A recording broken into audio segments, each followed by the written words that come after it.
नमस्कार। जनता टेलिभिजनको नियमित प्रस्तुति कार्यक्रम सन्दर्भमा तपाईलाई स्वागत छ। म कालिका शिवाकोटी। कार्यक्रम सन्दर्भमा हामी समसामयिक विषयवस्तुमा केन्द्रित भएर कुराकानी गर्छौं। आजको कार्यक्रममा भने हामी नेपालको कृषि, अर्थव्यवस्था र खाद्य सुरक्षाको बारेमा हामी कुराकानी गर्छौं र कुराकानीको लागि आज हाम्रो स्टुडियोमा हुनुहुन्छ कृषि एवं खाद्य सुरक्षाविद यमुना घले। स्वागत छ यहाँलाई कार्यक्रममा। धन्यवाद। सबैभन्दा पहिले त अहिलेको नेपालको कृषिलाई कसरी हेर्नु भएको छ यहाँले? अब समग्रमा हेर्ने हो भनेदेखि चाहिँ कृषि हाम्रो अर्थतन्त्रको एउटा दह्रो मेरुदण्ड हो, त्यसमा विवाद छैन। किनभने 27% चाहिँ कुल गृहस्थ उत्पादनमा यसले योगदान पुर्याइराखेको छ अहिलेको अवस्थामा पनि। र जनसङ्ख्याको हिसाबले भन्नुहुन्छ भनेदेखि पनि 66% जनसङ्ख्या यसमा चाहिँ संलग्न छन् र त्यसमध्येको पनि 70% श्रमिक चाहिँ महिला हुनुहुन्छ। र अहिले खास गरिकन यो कोभिड-19 आइसकेपछि चाहिँ कृषि सबैभन्दा महत्त्वपूर्ण रहेछ, विशेषतः खाद्य सुरक्षाको लागि, रोजगारीको लागि र आत्मनिर्भरताको लागि पनि भन्ने कुराको महसुस चाहिँ भएको छ। त्यसैले गर्दाखेरि कृषि एकदमै सामरिक विषयको महत्त्वको विषय हो भन्छु म चाहिँ। महत्त्वको विषय एउटा पाटो रहला हैन। अब अहिलेको कृषिलाई कसरी विश्लेषण गर्ने त भन्ने पनि अर्को पाटो भयो नि। अब यहाँले चाहिँ कृषि एवं खाद्य सुरक्षाविद भएर हेर्दा चाहिँ कस्तो पाउनु भएको छ? अब यसलाई यहाँले एकदमै राम्रोसँग उठान गर्नुभयो विषयको। किनभनेदेखि हामीले बुझेको जनमानसमा बुझाइ भएको कृषि चाहिँ के हो भनेदेखि कृषि भनेको खेतीपाती गर्ने हो अनि उत्पादन गर्ने हो, खाने हो भन्ने मात्र एउटा बुझाइ छ। पशुपालन गर्ने हो, खाने हो भन्ने बुझाइ छ। तर कृषि भनेको चाहिँ समग्रतामा हेरिनुपर्छ भन्ने, यो चाहिँ सिस्टम, शासन व्यवस्थाबाटै हेरिनुपर्छ भन्ने कुरा हो। र यसमा मेरो आफ्नो अध्ययन अनुसन्धान र मेरो आफ्नो अनुभवबाट चाहिँ के हो भने कृषि भनेको चाहिँ यो राज्य व्यवस्थाको एउटा महत्त्वपूर्ण अङ्ग हो। किनभने यो सामरिक विषय हो नि त कृषि भनेको त। कृषि भने उत्पादनसँग मात्रै सम्बद्ध छैन, यो खाद्य सुरक्षासँग पनि सम्बद्ध छ, आयात प्रतिस्थापनसँग पनि सम्बद्ध छ, निर्यात व्यवस्थापनसँग पनि सम्बन्धित छ र हाम्रो आफ्नो आत्मनिर्भरता त सबैभन्दा महत्त्वपूर्ण कुरा भयो। त्यसैले गर्दा यो एकदम सामरिक विषय हो। तर यो सामरिक विषयको बुझाइ खारिएको छैन, हाम्रो देशमा त्यो खारिएको बुझाइ छैन। त्यसैले गर्दाखेरि कृषिले जति महत्त्व पाउनुपर्ने हो बहसमा, छलफलमा आए तापनि बजेटको हिसाबले भन्नुहोस् र यो संरचनागत चाहिँ सुधार गर्ने हिसाबले भन्नुहोस् अथवा क्षमता विकासको हिसाबले र अलिकति दूरगामी प्रभाव पार्ने हिसाबले कसरी लाने कृषिलाई भने राज्यले चाहिँ त्यसरी प्राथमिकता राखेको चाहिँ पाइँदैन। जस्तो नि यहाँले नै भन्नुभयो होइन, कृषिका जुन महत्त्व के, हामी आत्मनिर्भर हुने कुरा भनेदेखि लिएर अब जस्तो नेपाल कृषि प्रधान देश हो भनेर हामीले त पढ्दै आएको कुरा होइन। अहिलेसम्म यहाँसँग कुराकानी गर्दा पनि ल हामी कृषि प्रधान देश हो है, अब कृषिमा क्रान्ति ल्याउनु पर्छ भन्ने कुरा बारम्बार आउने, तर व्यावहारिक रूपमा चाहिँ त्यो नदेखिने। खास कुरा कहाँ बिग्रेको हो? हामी कृषि क्रान्ति गर्छौँ भन्ने अनि हामी कोदालो बोक्न नसक्ने, अनि कुरा एकातिर गराइ अर्को भएर बिग्रेको हो अथवा हामी कहाँ चुक्यौँ?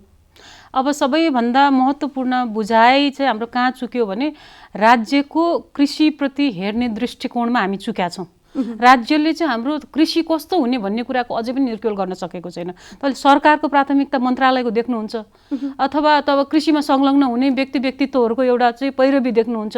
किसानहरू मरेर लागि परेर काम गरिरहनु भएको छ, त्यो आफ्नो ठाउँमा छ। तर राज्यले आफैले चाहिँ यो कृषिको चाहिँ स्थान कहाँ हो, यो कृषिमा लाग्नेहरूलाई हामीले कसरी संरक्षण गर्ने, यो क्षेत्रलाई कसरी संरक्षण गर्ने र यसलाई चाहिँ उठान कसरी गर्ने भन्ने कुरामा एउटा राज्यको दृष्टिकोण चुकाइ हो, यो सबभन्दा ठुलो कुरा। र दोस्रो कुरा चाहिँ मैले चाहिँ अब यो शासन व्यवस्थामा, मेरो त खाद्य सुरक्षाको शासन व्यवस्थामा मेरो आफ्नो विद्यावारिधीको अध्ययन भइराखेको हुनाले मैले के देख्छु भनेदेखि चाहिँ हाम्रो राजनैतिक हिसाबले हेर्दाखेरि पनि सिद्धान्त त हामी के अङ्गीकार गर्छौँ, व्यवहार त हामी के अङ्गीकार गर्छौँ, त्यसको पनि ठुलो भिन्नता म पाउँछु होइन। अहिले तपाईँको अहिले बजेटमा पनि त्यसको केही अनुभूतिहरू छ। र अर्को तेस्रो भनेको चाहिँ यहाँले जुन ल्याउनु भयो, कृषिमा चाहिँ संलग्न किन भइराख्ने, मान्छेको वितृष्णा किन आइरहेछ भन्दाखेरि कृषि चाहिँ एउटा सम्मानजनक पेसा भएन। पहिलो कुरा, कृषिमा संलग्न हुनेहरूलाई एउटा हे भावले हेर्ने एउटा दृष्टिकोण, कोही नपाएपछि कृषिमा अडिने भन्ने एउटा एकदमै तुच्छ हे भावको दृष्टिकोण भयो, सम्मानको कुरा भयो। दोस्रो कुरा चाहिँ के भयो भने कृषि हाम्रो लागि चाहिँ खाएर मात्र त भएन नि त, तपाईको आफ्नो जनजीविकाको लागि अन्य स्रोत साधन पनि जुट्नु पर्यो नि। तपाईँ बच्चा पढाउनु पर्यो, स्वास्थ्यको कुरा छ, घर बनाउनु पर्यो, लुगाफाटो हाल्नु पर्यो, नुन तेल खानु पर्यो।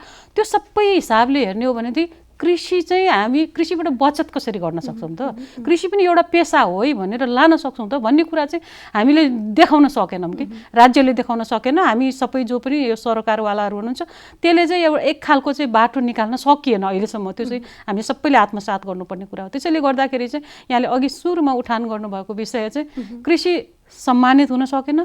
कृषि चाहिँ तपाईँको नाफामूलक भन्दा पनि तपाईँको बचत, नाफा भन्दा पनि बचत योग्य हुन सकेन।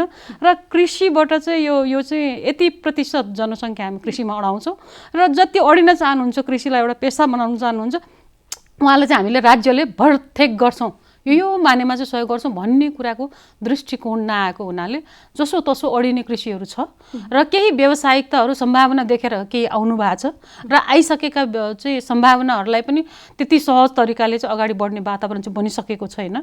र अहिले चाहिँ एकदमै यो कोभिड-19ले चाहिँ कृषिलाई राम्रोसँग फेरि स्थापित गरिदिएको छ, मान्यतालाई स्थापित गरिदिएको छ। जस्तो यो कोरोना भाइरस जुन सङ्क्रमण अब अहिले छ विश्वभरि नै लगभग, अब भनौँ न, अब जस्तो यहाँले यो कुरा निकालिराख्दा नि कोरोना भाइरस पछाडि अब कृषिमा क्रान्ति आउँछ, मान्छे गाउँमा फर्किन्छ, कृषि कार्यमा लाग्छ भन्ने कुरा छन् नि, यसमा कतिको यो भनेअनुसार सत्यता छ, सत्यता पाउनुहुन्छ यसमा?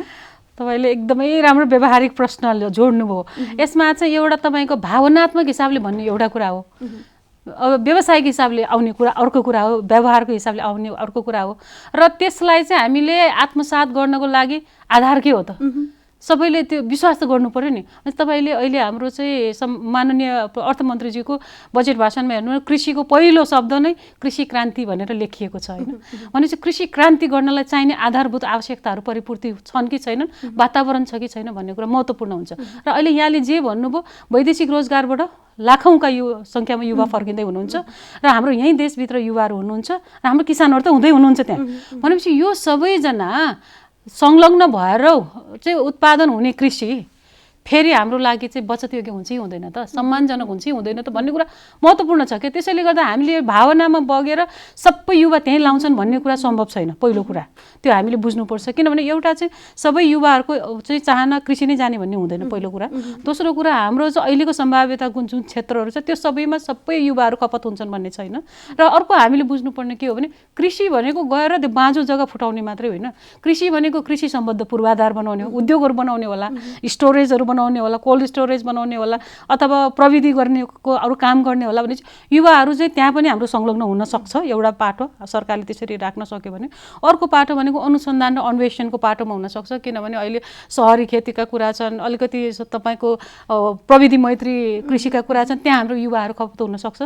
अर्को भनेको चाहिँ हाम्रो सेवा प्रदायक संस्थाहरू जो चाहिँ हाम्रो गाउँ गाउँमा कृषि त गर्ने भन्यो तर उहाँहरूलाई समयमा मल पुग्नु पर्यो, बिउ पुग्नु पर्यो, भुरा पुग्नु पर्यो होइन, पाटापाटी पुग्नु पर्यो, त्यसको बजार व्यवस्थापन त्यो कसले दिने त भन्दाखेरि प्राविधिक सेवा जानु पर्यो नि त। अन्त त्यो प्राविधिक सेवा त सरकारको सेवाले मात्रै पुग्दैन, भनेपछि त्यो निजी क्षेत्र पनि आउनु पर्यो र हाम्रो सामाजिक क्षेत्रमा काम गर्ने गैर सरकारी क्षेत्रकाहरू पनि आउनु पर्यो र गाउँमै भएका अगुवा कृषकहरू आउनु पर्यो भने त्यो सबैको परिचालन गर्दाखेरि त त्यो क्षमता पनि जानु पर्यो। त्यहाँ पनि एउटा प्राविधिकहरूको चाहिँ खपत हुने ठाउँ देखिन्छ। र अर्को महत्त्वपूर्ण पाटो भनेको चाहिँ हाम्रो प्रशोधनको क्षेत्र हो। जहिले अहिले हामीले देखिरहेको छौँ गोलबाट उत्पादन भयो कहाँ लाने, काउली उत्पादन बजारीकरणको कुरा छ, तर तपाईँले आज उत्पादन आजै बेच्नुपर्छ भन्ने छैन नि। त्यसलाई प्रशोधन गरेर हामीले चाहिँ कम्तीमा हामीले भण्डारण गर्न सक्यौँ, प्रशोधन गर्न सक्यौँ, त्यसमा चाहिँ मूल्य श्रृङ्खलामा लान सक्यौँ भने त्यसमा त कयौँले काम पाउँछन् कि, कयौँले काम पाउँछन्। खास गरिकन महिलाहरू जसले चाहिँ घरमै बसेर अथवा गाउँको छेउमा बसेर काम गर्न सक्नुहुन्छ उहाँले धेरै काम पाउनुहुन्छ र त्यो श्रृङ्खलामा युवाहरूले धेरै काम पाउन सक्नुहुन्छ। त्यसैले सम्भावना छ, एकीकृत गरेर लान सकिने सम्भावना छ कृषिलाई सम्बद्ध चाहिँ उद्यमशीलता सबै गरेर भन्ने हो भने। तर हामीले अहिले जति बहसमा आएको छ सबै युवा कृषिमै जान्छन् भन्ने कुरा चाहिँ हामीले त्यसरी आकलन गर्न पनि हुँदैन र त्यो खालको भ्रम छर्न पनि हुँदैन भन्छु। त्यो खालको सम्भावना पनि छैन। त्यो अब जस्तो कृषि मन्त्रीज्यूले केही समय अगाडि, केही महिना अगाडि त तपाईँहरू उत्पादन गर्नुहोस् बजारको जिम्मा हामी लिन्छौँ भनेर भन्नुभएको थियो र अहिलेसम्म त त्यसको सुरुवात पनि देखिँदैन होइन। अलिकति किसानहरूलाई के छ भनेदेखि सरकारको कुराप्रति विश्वास पनि छैन, सरकारले जिम्मेवारी लिइदिन्छ त भन्ने खालको कृषकहरूलाई ढुक्क हुने अवस्था पनि छैन के। त्यसमा चाहिँ म एउटा थपिहाल्छु हजुरको त्यो अहिलेको कृषि अर्थमन्त्रीज्यूले चाहिँ पञ्चनीति भनेर ल्याउनु भयो सुरुमा होइन, मन्त्रालयलाई कसरी अगाडि लाने भन्ने कुरा। तर म यहाँ एउटा कुरा अघिको कुरासँग के जोड्छु भने कृषि मन्त्री अथवा कृषि मन्त्रालय भनेको सरकार हो, एउटा उहाँहरूको चाहिँ सालबसाली ल्याउने कार्यक्रम र नयाँ सोचका साथ आउने कार्यक्रम एउटा। तर मैले अघि सुरु भने चाहिँ यो राज्यको दायित्व कस्तो कृषि गर्ने भने त्यो भित्र रहेर हामीले गर्ने हो नि त, एउटा कृषि मन्त्रीले अथवा एउटा मन्त्रालय गरेर हुने कुरा होइन। तर राम्रो चाहिँ के हो भने नेतृत्वले त्यसलाई अगाडि लान सक्नुपर्छ र जुन अहिले कृषि मन्त्रीज्यूले गरिराख्नु भएको देखिन्छ। हिजो पनि उहाँले पार्लियामेन्टमा संसदमा चाहिँ त्यो प्रश्नको उत्तर दिइरहँदा पनि भन्नुभएको थियो त्यो कुरालाई फेरि।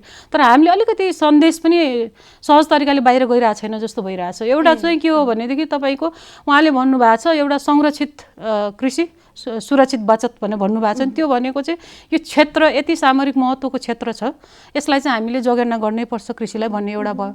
अर्को चाहिँ कृषिमा जो लाग्नुहुन्छ त्यहाँबाट चाहिँ उहाँले बचत गर्न सक्नुहोस्, जसले गर्दाखेरि उहाँलाई आफूलाई पनि खाद्य सुरक्षा होस्, आफ्नो केटाकेटी पढाउन पनि पुगोस्, आफूलाई चाहिँ चाहिएको अरू चाहिँ जनजीविकाको कामहरू पनि चलाउन सकोस् भन्ने हो नि त। चाहिँ त्यो गर्नको लागि चाहिँ त्यो मध्येको एउटा चाहिँ न्यूनतम चाहिँ मूल्यको समर्थन मूल्यको कुरा गर्नुभएको छ र त्यसमा उहाँहरूले अहिले मन्त्रालयले चाहिँ एउटा राम्रो के हो भने गहुँको एउटा गर्नुभयो। अस्ति गहुँ उत्पादन भयो, त्यो चाहिँ गहुँको एउटा समर्थन मूल्य तोक्नुभयो। अहिले धानको उहाँले हिजो पनि भन्नुभयो धान लगाउनुभन्दा अगाडि पहिलाको चलनमा चाहिँ धान अब काट्ने बेला भएपछि अथवा बाली काट्ने बेला भएपछि गरिन्थ्यो, त्यस्तो होइन। अहिले चाहिँ बाली लगाउनुभन्दा अगाडि गरिनुपर्छ भने अहिले उहाँले हिजो पनि एउटा प्रतिबद्धता जाहेर गर्नुभएको थियो चाहिँ धानको पनि हामी गर्छौँ र त्यसै गरिकन हामी अरू बालीको पनि बिस्तारै गर्दै जान्छौँ भन्नु। र तर त्यसमा हामीले बुझ्नुपर्ने के हो भनेदेखि चाहिँ किसानले उत्पादन गरेपछि सरकारले किन्छ भन्ने एउटा जुन चाहिँ बुझाइ भयो कि त्यो बुझाइ होइन वास्तवमा। त्यो कस्तो एक्ज्याक्टली हो, त्यही मैले भनेको चाहिँ हो सन्देश चाहिँ प्रवाह गर्ने चाहिँ कहीँ चुक्यौँ होइन। किनभने त्यो मूल्य समर्थन मूल्य तोक्ने सरकारको काम हो, त्यस पछाडि त्यसको चाहिँ बजार सहजीकरण गर्ने पनि सरकारको काम हो। त्यसमा निजी क्षेत्र आउन पर्यो, निजी क्षेत्रलाई एउटा वातावरण हुनु पर्यो, किन निजी क्षेत्र त नाफाको लागि काम गर्ने हो नि त। भनेपछि उसलाई पनि एउटा वातावरण हुनु पर्यो भने उसले उसको वातावरणमा मिलाइसकेर उसको सबै बजारले खपत गर्छ र त्यो बजारले पछि फेरि आन्तरिक हिसाबले वितरण गर्छ भने त्यो एकदम राम्रो कुरा हो। तर अर्को महत्त्वपूर्ण कुरा के हो भने यदि बजारले कुनै कारणले कथम कदाचित सकेन गरेन भने सरकारले त राज्यले त खाद्य सुरक्षा त सुनिश्चित गर्न पर्यो। उत्पादन गरेर हुन्छ कि बजार व्यवस्थापन गरेर हुन्छ कि आयात गरेर हुन्छ कि सहायता मागेर हुन्छ कि त्यो त गर्नु पर्यो। भनेपछि सरकारको चाहिँ अहिलेको भनाइ चाहिँ के हो भने यदि कुनै पनि कारणले सबै कुराहरू चलाउँदा नियमन गर्दा पनि भएन भने त्यसमा केही चाहिँ हामीले सरकारको तर्फबाट राज्यको तर्फबाट चाहिँ त्यो किन्ने प्रावधान पनि हुनुपर्छ भन्ने भन्नुभएको छ। तर अहिलेको बजेटमा त्यो चाहिँ देखिएको छैन। तर मेरो आफ्नो बुझाइ भन्नुहुन्छ भने स्थानीय सरकारहरूले चाहिँ न्यूनतम समर्थन मूल्य तोक्ने काम सरकारले गरिसकेको छ सङ्घीय सरकारले भनेदेखि चाहिँ स्थानीय सरकारले चाहिँ त्यो खरिदको प्रक्रियामा चाहिँ सहयोग गर्न सक्नुहुन्छ। दुईटा कारणले मैले देखेको चाहिँ एउटा चाहिँ अहिलेको बजेटमा पनि आएको छ खाद्य भण्डारणको कुरा, किनभने यो कोभिड-19ले पनि देखाएको कुरा हो। खाद्य भण्डारणको कुरा स्थानीय स्तरमा गर्ने भनेको छ, त्यहाँ एउटा उहाँहरूले त्यो एकदम राम्रोसँग त्यसलाई परिचालन गर्न सक्नुहुन्छ त्यो बालीलाई, पहिलो कुरा। दोस्रो कुरा चाहिँ उहाँहरूको बजार व्यवस्थापन, स्थानीय बजार व्यवस्थापन संविधानको अनुसूची 8 ले स्थानीय सरकारले दिएको छ। भनेपछि त्यो स्थानीय बजार व्यवस्थापनमा नि उहाँहरूले त्यो सहयोग गर्न सक्नुहुन्न। र तेस्रो चाहिँ जुन अहिले हाम्रो राहतको बेलामा देखियो त्यहीको उत्पादन किनेर त्यही राहतमा प्रयोग गर्नुभयो कि कतिपय स्थानीय सरकारले। भनेपछि किसानको उत्पादन पनि खेर गएन, राहत पनि गयो, त्यो पोसिलो पनि गयो, ताजा पनि गयो भने त्यो धेरै तरिकाले चाहिँ अहिले स्थानीय सरकारले गर्न सक्नुहुन्छ। र यहाँले जुन भन्नुभयो त्यो चाहिँ सही तरिकाले जानकारीहरू बाहिर कहिलेकाहीँ नपुगे पनि हुनसक्छ र कहिलेकाहीँ चाहिँ त्यसलाई चाहिँ त्यसैको विभिन्न खालले परिभाषित गरेर भनेको सम्बन्धित निकायले कामहरू नगरेको होइन गरिराखेको छ भन्ने कुरा रह्यो।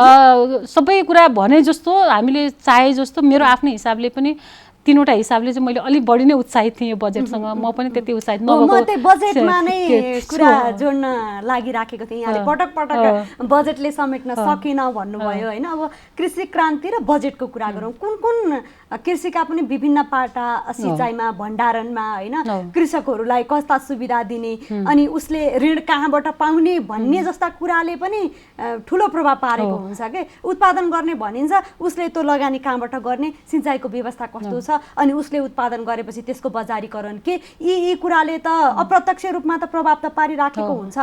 बजेटले कसरी समेट्नु पर्थ्यो, कुन कुन कुरामा अभाव देखियो, त्यो विषयमा कुराकानी गरौँ। एकदम धन्यवाद। यो बजेट चाहिँ किनभने अब स्रोत त सबैभन्दा ठुलो कुरा भइहाल्यो होइन। र बजेट अहिले तपाईँले हेर्नुहुन्छ भने कृषि मन्त्रालयलाई भनेर जुन 41 अर्ब 40 करोडको बजेट आयो यसपालि, त्यो भनेको चाहिँ म फेरि पनि एकचोटि दोहोऱ्याउन चाहन्छु, 66% जनता संलग्न भएको, अनि 70% महिला श्रमिक त्यहाँ चाहिँ लागेको, 27% कुल गृहस्थ उत्पादनमा सहयोग गर्ने, खाद्य उत्पादन गर्ने, खाद्य सुरक्षा गर्ने, र अब आएका वैदेशिक रोजगारीबाट आएको युवालाई पनि लाउने भन्ने क्षेत्रमा सम्पूर्ण बजेटको 2.8% बजेट आउनु भनेको कति हो अब हामी सबैले बुझ्ने कुरा हो होइन। र त्यसबाहेक चाहिँ हामीले अब भूमि व्यवस्थापनका कुरा, सिँचाइका कुरा त्यो पनि अन्तर्निहित छ, तर यो मन्त्रालयसँग नभएको हुनाले मैले त्यसरी जोडेर हेरिनँ। र त्यस पछाडि थुप्रै हाम्रो रोजगारीका कार्यक्रमहरू प्याकेजमा छन्, ती रोजगारीका कार्यक्रमहरू थुप्रै ठाउँमा छरिएका छन् र कृषिसँग पनि सम्बद्ध छ। त्यसैले गर्दाखेरि अहिलेको बजेट भनेको चाहिँ रोजगारीसँग बढी, स्वास्थ्य, कृषि र रोजगारीसँग बढी सम्बन्धित छ।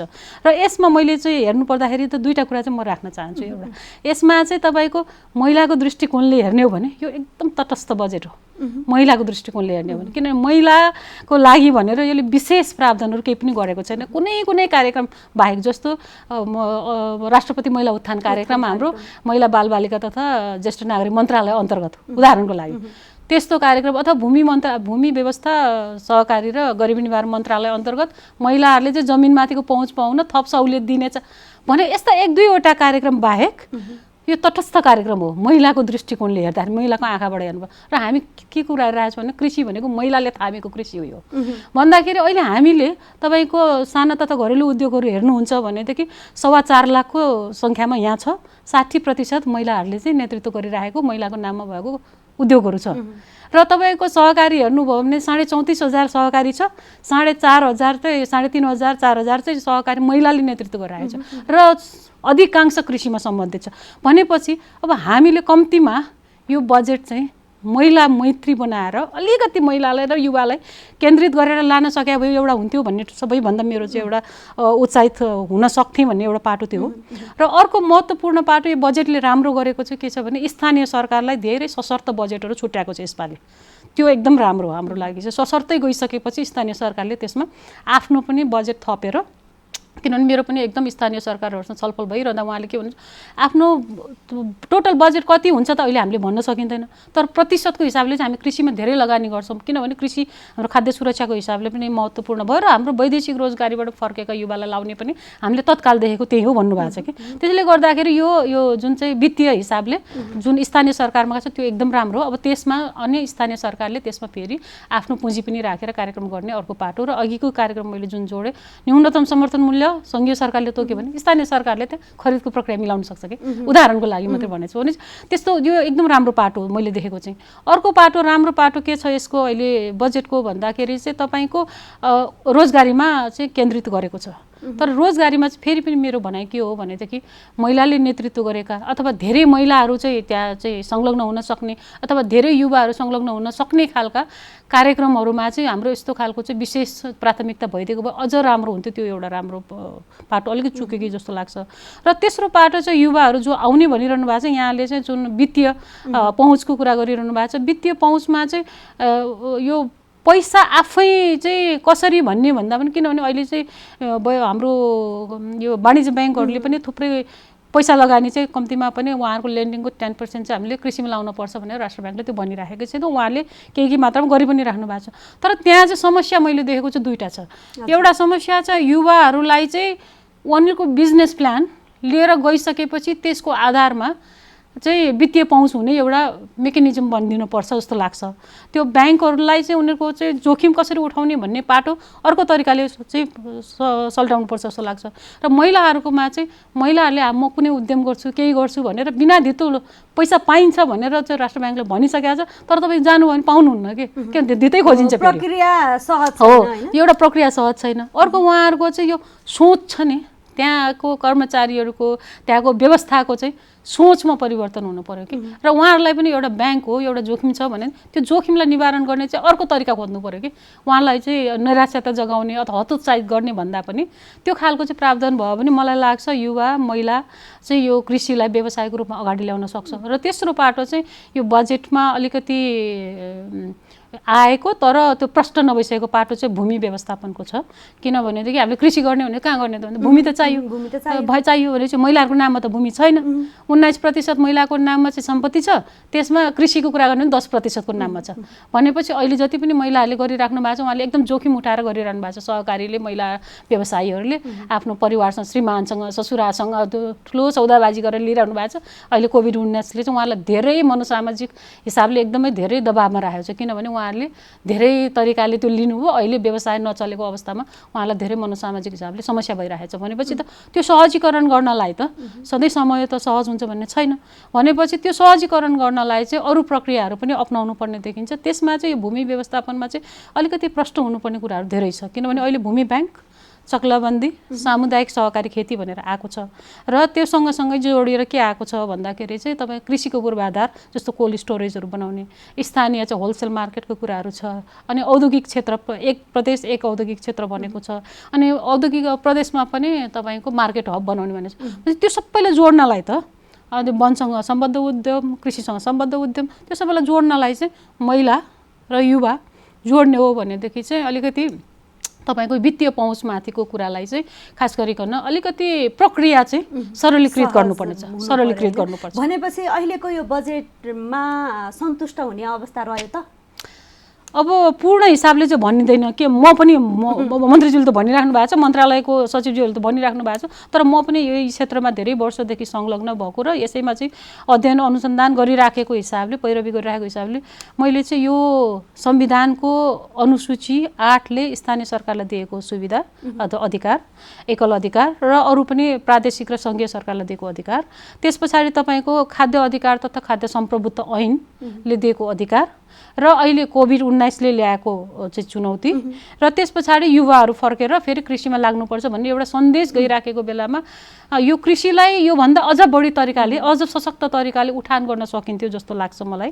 तर त्यो अलिकति पूर्ण रूपमा चाहिँ आएन। त्यसको मतलब यो होइन कि अब केही पनि भएको छैन भन्ने होइन, सहज सालबसाली हुने कार्यक्रम त आइराखेको छ, तर केही नयाँ चाहिँ जस्तो अब खाद्य भण्डारणका कुरा आएको छ, अब तपाईँको यो न्यूनतम समर्थन मूल्य तोक्ने कुरा आएको छ होइन, त्यसो उद्यमशीलतामा लाने कुराहरू फेरि निरन्तरतामा आएको छ। सबैभन्दा ठुलो एउटा मन्त्रालयले के भनेको छ भने सङ्घीय, प्रादेशिक र स्थानीय सरकारमा जुन कृषिमा चाहिँ बृहत हिसाबले अनुदान जान्थ्यो त्यो अनुदान कृषकमा पुगेन भन्ने ठुलो गुनासो छ।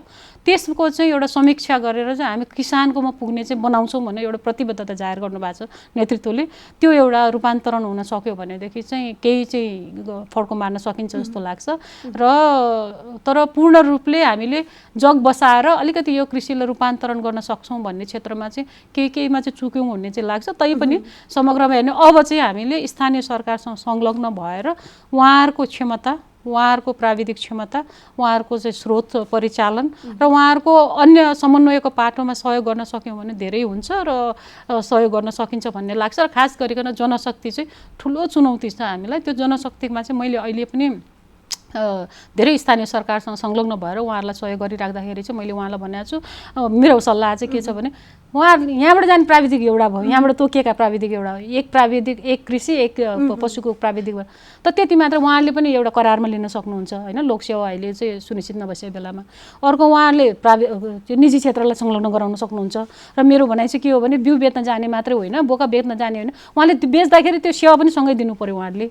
अर्को चाहिँ हाम्रो एनजिओ आइएनजिओमा जति पनि स्टाफहरू हुनुहुन्छ उहाँहरूलाई परिचालन गर्नु पर्यो उहाँहरूले। उहाँ छुट्टै संरचना, छुट्टै प्यारलल स्ट्रक्चर क्रिएट गरेर बस्ने होइन कि नगरपालिका र गाउँपालिकालाई सहयोग गर्नु पर्यो।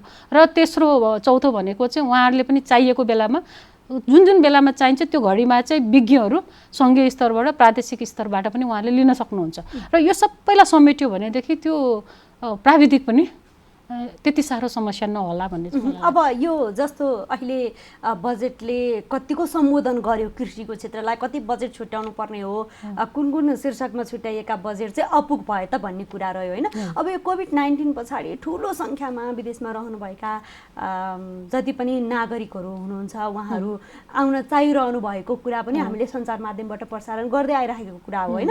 अब आइसकेपछि ठुलो मात्रामा आर्थिक जस्तो यो खाद्य सङ्कट हुन्छ भनेर जुन आकलन गरिएको छ, अब साँच्चै सङ्कट नै हुन्छ अथवा सङ्कट आउन नदिनलाई के गर्नुपर्ने हो, यहाँको सुझाव के छ यसमा? यसमा चाहिँ एकदमै यो संवेदनशील विषय भन्छु मैले। र हामीले छलफलमा ल्याइराखेको के छ भनेदेखि चाहिँ खाद्य सुरक्षा हुने 4 वटा मात्रै माध्यम छ। एउटा भनेको आफ्नो उत्पादन, एउटा भनेको तपाईँको बजारबाट किन्ने, अर्को आयात व्यवस्थापन, अर्को भनेको चाहिँ हामीले आफ्नै खालको चाहिँ यो स्थानीय स्तरको चाहिँ उपजहरूलाई प्रशोधन आदि इत्यादि गरेर एउटा अलिकति ब्याङ्कको रूपमा राखेर त्यो व्यवस्थापन गर्ने, जुन हामी सार्कसँग पनि फुड ब्याङ्कहरू छ त्यस्तै नेपालमा आफ्नो पनि स्तरमा गर्न सकिन्छ। र चौथो भनेको चाहिँ साह्रै सङ्कट पर्यो भने वैदेशिक सहायता माग्ने हो। तर अहिले तपाईँले चाहिँ विश्वव्यापी रूपमा हेर्नुभयो भने सबैलाई सङ्कट परेको बेलामा सहयोग माग्ने पनि अलिकति कम गुन्जाइस रहन्छ पहिलो कुरा। अर्को चाहिँ आयातको हिसाबले हेर्ने पनि भारतसँग हो हाम्रो धेरै जसो आयात हुने, त्यहाँ पनि उहाँहरूको आफ्नो उत्पादन आफूलाई खपत गर्नु पर्यो भने उहाँले पनि धेरै कुनै पनि बेला रोक्न सक्छ। र चौथो कुरा चाहिँ म यहाँलाई के भन्छु भनेदेखि अहिले हामीले के भनिरहेका छौँ भनेदेखि न्यूनतम श्रम ज्याला पाउने श्रमिकहरू जसले रोजगार गुमाए उहाँहरूलाई चाहिँ हामीले विपन्न परिवारहरूलाई राहत दिने भन्यौँ स्थानीय सरकारले। अनि अलिकति मजौला खालका चाहिँ नागरिकहरूलाई व्यवसायीहरूलाई चाहिँ यहाँ अलिकति ब्याङ्कमा छुट दिने भन्यौँ, ऋण चाहिँ अलिकति 3 महिनापछि तिरे हुन्छ भन्यौँ। तर ठुलो जनसङ्ख्या जो कृषिमा संलग्न हुनुहुन्छ, आफै उत्पादन गर्नुहुन्छ, आफै खानुहुन्छ, केही बेच्नुहुन्छ, उहाँहरू चाहिँ ठुलो भोकमरीमा जाने सम्भावना चाहिँ देखिया छ अहिले। किनभनेदेखि एउटा उहाँहरूको आफ्नो लागत उठिरहेको छैन, अर्को उठेको लागतको अनुसारको बजार पाइरहेको छैन, बजारमा गएको मूल्य पाइरहेको छैन। अर्को फेरि महत्त्वपूर्ण के छ भने उहाँहरूको केही भए पनि अलिकति रेमिटेन्स पठाइरहनु भएको थियो सदस्यहरू, उहाँ पनि फेरि घरमै फर्केर आउनु भएको छ के। भने जस्तो अहिले कर्णालीको उदाहरण हिजो मात्र एउटा चाहिँ मिटिङमा भएको थियो, उदाहरण के हो भने कर्णालीको धेरै जसो चाहिँ हाम्रो सिजनल माइग्रेसन हो। सिजनल माइग्रेसन के हो भन्दाखेरि एउटा सिजनको उहाँले बाली लगाइराखेर सब परिवारलाई सहयोग गरिराखेर त्यो बाँकी अर्को सिजन नआउँदाको बाँकी टाइम चाहिँ उहाँहरू बाहिर जाने हो। र त्यति बेला चाहिँ आउँदाखेरि उहाँले ल्याउने भनेको 20-25 हजार 30 हजार बचत गरेर ल्याउने हो। र त्यो अर्को उनीहरूको मेन उद्देश्य के हो भन्दाखेरि चाहिँ घरमा खाने पेट घटाउने भन्ने हो कि, घरमा भएको अन्न खाने मान्छेको मुख घटाउने भनेपछि अहिले सबै फर्केर आयो नि त। भनेपछि अब अहिले ठुलो भुकमरीमा जाने चाहिँ सम्भावना चाहिँ किसान र किसानमा आश्रित कृषिमा आश्रित श्रमिकहरू हुनुहुन्छ। र त्यो पाटो हामी एकदम गौण राखेका छौँ, कसरी टार्न सकिन्छ भने। त्यही भएर अहिले पनि हाम्रो छलफलमा चाहिँ के हो भने एउटा जो क्वारेन्टाइनमा आउनु भएको छ, अहिले होल्डिङमा क्वारेन्टाइनमा हुनुहुन्छ, उहाँहरूलाई चाहिँ सिधा सिधा होम क्वारेन्टाइन पठाउने एउटा अर्को त्यो उहाँहरूको अर्को छुट्टै विषय भयो त्यो। तर मैले देखेको चाहिँ के हो भने त्यो होम क्वारेन्टाइनमै त्यो क्वारेन्टाइनमै बस्दाखेरि चाहिँ 14 दिन बसाएर त्यहाँ उहाँलाई मनोसामाजिक विमर्श दिने त आफ्नो ठाउँमा छँदैछ। तर त्यही बेलामा चाहिँ अब तिम्रो गाउँमा गइसकेपछि यो गर्न सकिन्छ भने अलिकति उद्यमशीलताको सम्भावनाहरू देखाउने एउटा छलफल पनि त्यही चलाउन सकिन्छ जस्तो लाग्छ एउटा। र अर्को एउटा चाहिँ के देख्न सक्छु मैले भन्दाखेरि जाने बित्तिकै चाहिँ स्थानीय सरकारले चाहिँ एउटा अलिकति भाउचरको सिस्टम चाहिँ जाने बित्तिकै उहाँलाई मल किन्ने, बिउ किन्ने, खाना किन्ने छैन भनेदेखि एउटा चाहिँ भाउचरको सिस्टम गरेर सरकारले चाहिँ सहुलियत दरमा उहाँहरूलाई चाहिँ त्यो वितरण गर्न सक्छ, बिक्री गर्न सक्छ भन्ने दोस्रो कुरा। र तेस्रो कुरा चाहिँ राहत, इमिडिएट त राहत पनि चाहियो नि त। राहत चाहियो भने जस्तो अहिले स्थानीय सरकारमा उत्पादन भएको अथवा अन्तर्प्रादेशिक सरकारसँग चाहिँ छलफल गरेर अलिकति राहतमा पनि काम गर्नुपर्छ जस्तो लाग्छ त्यो अल्पकालीन हिसाबले। र त्यसमा चाहिँ उहाँहरूलाई अनि दीर्घकालीन हिसाबले चाहिँ बिस्तारै मध्यकालीनमा जाँदाखेरि चाहिँ उहाँहरूसँग अब गाउँपालिका नगरपालिकामा हुने जति पनि विकासका पूर्वाधारका अरू कामहरू छन् त्यहाँ चाहिँ कामका लागि खाद्यान्न तुरुन्तै गऱ्यो भने उहाँहरूले कसैले मागेर राहत लिएर खान्छु भनेको छैन कि, तपाईँले गाउँमा जानुभयो गरी खान्छु भनेको छ भने उहाँहरूलाई चाहिँ कामका लागि खाद्यान्न चाहिँ बिस्तारै सुरु गरिदिन सक्यो भने रोगबाट अलिकति माथि उठेपछि त्यो भयबाट उठेपछि काममा लगाइदिन सक्यो भने उहाँले गर्नुहुन्छ। अनि दीर्घकालीन हिसाबले त हामीले उद्यमशीलता गर्ने अनि उद्योग खोल्ने, त्यस पछाडि भण्डारण खोल्ने, व्यापार गर्ने, त्यो त फेरि त्यो लामो कुराहरू चाहिँ हाम्रो छँदैछ। त्यसैले गर्दाखेरि मलाई लागेको चाहिँ अहिले क्वारेन्टाइनलाई चाहिँ त्यहाँ बसेर दिनभरि के गर्यो, किन गर्यो, के भयो भनेर त्यो डर सृजना गर्ने भन्दा पनि त्यहीँ बरु केही चाहिँ विशेषज्ञहरू होला होइन, गैर सरकारी संस्थाको होला, स्थानीय स्तरमा होला, उहाँहरूलाई चाहिँ अलिकति बल दिने खालको होइन, सम्भावना देखाउने खालको कुराकानी पनि त्यहीँ गरिदिन सक्यो हुन्थ्यो। अनि घर जाँदासम्म उहाँले केही सोचेर जानुहुन्थ्यो जस्तो लाग्छ कि मलाई चाहिँ। हस्, आफ्नो व्यस्त समयका बावजुद पनि यहाँसम्म आएर कुरा राखिदिनु भयो, त्यसको लागि यहाँलाई धेरै धेरै धन्यवाद। हस्, धन्यवाद। दर्शकवृन्द, हामी भर्खरै कुराकानी गरिरहेका थियौँ कृषि एवं खाद्य सुरक्षाविद यमुना घलेसँग। यही कुराकानी सँगसँगै आजको कार्यक्रमको निर्धारित समय सकिसकेको छ। कार्यक्रम प्रस्तुता म कालिका शिवाकोटी पनि बिदा भएँ। नमस्कार।